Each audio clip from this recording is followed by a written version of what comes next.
Hello everyone, let's learn and grow class में आप सभी का स्वागत है। इस टॉपिक को देखकर आप भी सोच में पड़ गए होंगे कि सीटेट में 60 मार्क्स फ्री के कैसे मिलेंगे।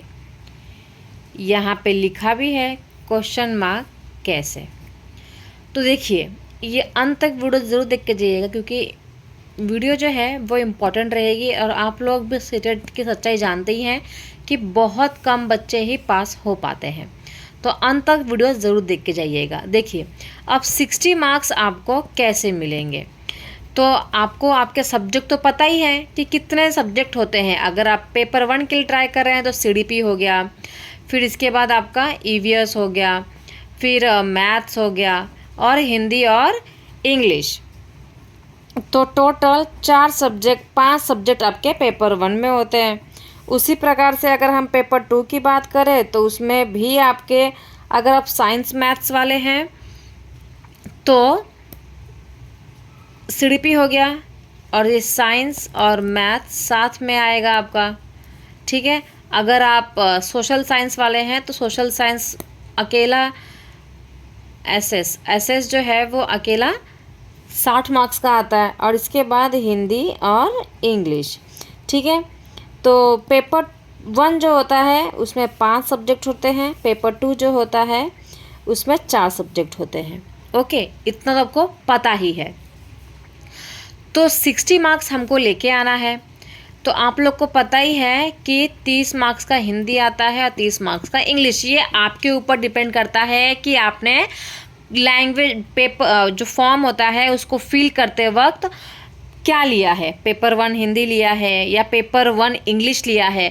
मोस्टली हम पेपर 1 किसको सिलेक्ट करते हैं? जिस सब्जेक्ट में हमारा कमांड होता है या जिस विषय में, जिस लैंग्वेज में हमारा कमांड होता है, क्योंकि ये जो होता है ये लैंग्वेज का ही होता है। ठीक है, ये लैंग्वेज का ही होता है। तो हम लैंग्वेज 1 किसको लेंगे और लैंग्वेज 2, क्योंकि ये लैंग्वेज 1 लैंग्वेज 2 दोनों का एग्ज़ाम होता ही है। तो वो आपके ऊपर डिपेंड करता है कि लैंग्वेज 1 आपको क्या लेना है और लैंग्वेज 2 आपको क्या लेना है। ठीक है, और इसका पेपर किस प्रकार से आता है आपको पता ही है। दोनों में क्या आएंगे, दोनों में क्या आता है? पैराग्राफ आता है, इंग्लिश हो चाहे हिंदी हो। ठीक है, पैराग्राफ आएगा 15 मार्क्स का और 15 मार्क्स का क्या आता है आपका? सीडीपी। तो ये कितना हो गया आपका? 30 मार्क्स। इसमें भी 15, इंग्लिश में भी क्या आता है? 15 मार्क्स का पैराग्राफ आते हैं 2 और 15 मार्क्स का क्या आता है? सीडीपी, है ना। तो देखिए, जब पेपर इसका, जब ये पैराग्राफ बेस्ड है, ये दोनों जो है वो पैराग्राफ बेस्ड है। लैंग्वेज भी आपने वही सिलेक्ट की है जिस पे आपका कमांड है। जो भी हिंदी भाषी व्यक्ति होंगे, जिन्होंने हिंदी मीडियम से पढ़ाई की है, वो बच्चा अपना लैंग्वेज 1 हिंदी ही सिलेक्ट करेगा। ठीक है, जो उर्दू से पढ़ाई की है उन्होंने वो उर्दू करेंगे, जिसने आसामी से की है वो आसामी सिलेक्ट करेंगे, जिसका मराठी मीडियम से है, मराठी में कमांड है, वो मराठी लैंग्वेज को अपना लैंग्वेज 1 रखेंगे। ठीक है, तो ये लैंग्वेज 1 तो आपके ऊपर डिपेंड करता है और लैंग्वेज 2 भी आपके ऊपर डिपेंड करता है। और ये इसके जो आंसर्स होते हैं वो इस पैराग्राफ में ही छुपे होते हैं। जैसे कि मैंने आपको बता दिया कि इसमें आपको पैराग्राफ आता है, तो पैराग्राफ आता है तो इसका आंसर भी तो इस पैराग्राफ में ही छुपा हुआ है। ये सारे आंसर्स आपको दिमाग लगाकर, अगर आपको आते हैं तो ही आप कर पाओगे, नहीं आते हैं तो आप नहीं कर पाओगे। बट ये जो आपका लैंग्वेज 1 और लैंग्वेज 2 है, इसमें तो अगर आपको आंसर्स नहीं भी आते हैं, ठीक है, ऐसा सवाल उठता ही नहीं है। क्यों? क्योंकि भाई पैराग्राफ पढ़ो और आंसर दे दो।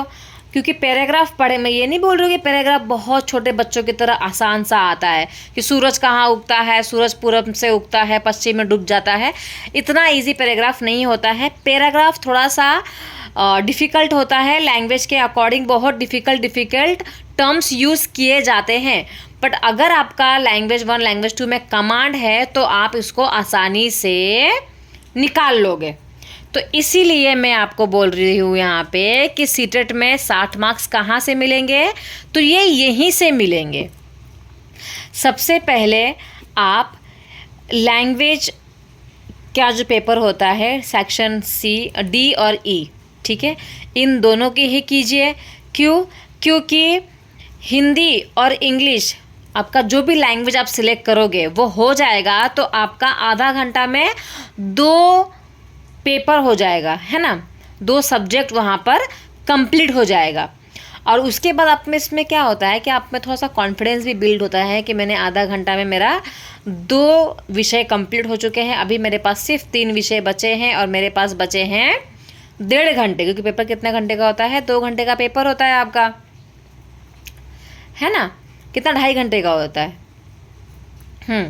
तो इसके साथ में आपको क्या करना है कि अगर इसके आंसर्स जो हैं ये पैराग्राफ में छुपे हैं तो आप पैराग्राफ को सॉल्व कीजिए, कम समय में तुरंत ये हो भी जाएगा। पैराग्राफ इजी है तो आधा घंटा दोनों के लिए बहुत है। अगर थोड़ा बहुत भी पैराग्राफ कॉम्प्लिकेटेड है तो आपको थोड़ा दिमाग लगाने की ज़रूरत पड़ेगी। तो ये दोनों अगर आपके हो जाते हैं तो आपको सिर्फ ये तीनों पे ही मेहनत करना है। तो इसलिए आपको इन दोनों विषय के वजह से 60 मार्क्स आसानी से मिल जाएंगे। आपको बाहर का कुछ पढ़ना भी नहीं है इसके लिए। हिंदी और इंग्लिश के लिए ग्रामर भी आता है तो वो 1-2 मार्क्स के लिए आता है, 2-3 मार्क्स के लिए आता है, उसको छोड़ दीजिए। ग्रामर में अपना समय वेस्ट करने की ज़रूरत नहीं है क्योंकि हमारे पास पढ़ने के लिए बहुत कुछ है ना।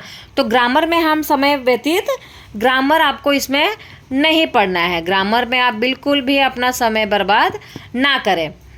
हमको पैराग्राफ पे फोकस करना है। पैराग्राफ दिया हुआ है, पैराग्राफ पे फोकस कीजिए। पैराग्राफ पढ़ोगे कहाँ से? तो आपकी जो पेपर है, आपका जो पेपर है लास्ट ईयर का, जितने भी पेपर्स है आपके पास, 4 साल का, 5 साल का, 10 साल का, आप पैराग्राफ सॉल्व करो। ठीक है, क्या सॉल्व करना है आपको? पैराग्राफ। पैराग्राफ सॉल्व करेंगे, आपको पैराग्राफ रीडिंग की प्रैक्टिस बढ़ेगी, पेपर सॉल्व करने की प्रैक्टिस बढ़ेगी, क्योंकि हिंदी और इंग्लिश में सिर्फ पैराग्राफ ही पढ़ना होता है। इसके अलावा आपको कुछ नहीं देखना है। हिंदी और इंग्लिश तो देखने की ज़रूरत ही नहीं है क्योंकि इसमें पैराग्राफ आता है, कहाँ से आता है वो हमको खुद नहीं पता, है ना। तो अगर आप लास्ट ईयर के पैराग्राफ सॉल्व करोगे तो ये दोनों पेपर की आप विषय की तैयारी आपकी आसानी से हो जाएगी और 60 मार्क्स आपको आसानी से मिल जाएगा। तो आई होप आपको समझ में आ रहा है कि 60 मार्क्स कैसे आपको फ्री में मिल सकते हैं, क्योंकि ज़्यादा मेहनत करने की इसमें ज़रूरत ही नहीं है। ना आपको टेक्स्ट बुक पढ़ना है किसी प्रकार की, ना आपको कोई व्याकरण पढ़ना है। आपको सिर्फ पेपर सॉल्व कर लीजिए, किस प्रकार से पैराग्राफ पूछा जाता है वो आपको एक बार प्रैक्टिस में होना चाहिए। तो बस पैराग्राफ की प्रैक्टिस कर लीजिए प्रीवियस ईयर क्वेश्चन पेपर से और 60 मार्क्स आपको मिल जाएगा। मैं ये नहीं बोल रही कि 60 में से 60 मिलेगा, पर यस आपको एटलीस्ट 50 मार्क्स तो मिल ही जाएगा क्योंकि आपका ऑलरेडी इन दोनों लैंग्वेज में कमांड है। तो इजीली क्वेश्चंस का आंसर ढूंढने में आसानी होगा। बाकी सारे का फिर आप पढ़ते रहिएगा, दिमाग लगाते रहिएगा कि इसका आंसर क्या आएगा, इसका आंसर क्या आएगा। बट इसमें तो आपको आंसर्स पैराग्राफ आप 1 से 2 बार पढ़ोगे तो आपको तुरंत समझ में आ जाएगा कि पैराग्राफ क्या बोल रहा है, पैराग्राफ की स्टोरी क्या है, और उसके बेसिस पे आप तुरंत धड़ाधड़ 15 क्वेश्चन के आंसर्स के टिक लगा देंगे, है ना। इसके बाद आपका बचता है सीडीपी। तो सीडीपी जो आप इसके लिए जो सीडीपी पढ़ते हो वही इसके लिए काम आएगा। हिंदी और इंग्लिश के लिए भी बच्चों को किस प्रकार से पढ़ाना चाहिए, बच्चों को व्याकरण किस प्रकार से कराना चाहिए, वो भी काफ़ी इजी होता है। तो आप 60 में से एटलीस्ट 50 मार्क्स तो आपको मिल ही जाएगा। तो आई होप आपको वीडियो यूज़फुल लगा है। चैनल सब्सक्राइब कीजिएगा, लाइक कमेंट शेयर ज़रूर कीजिएगा। मिलते हैं नेक्स्ट वीडियो में ऐसे ही इंटरेस्टिंग वीडियो के साथ। Thank you every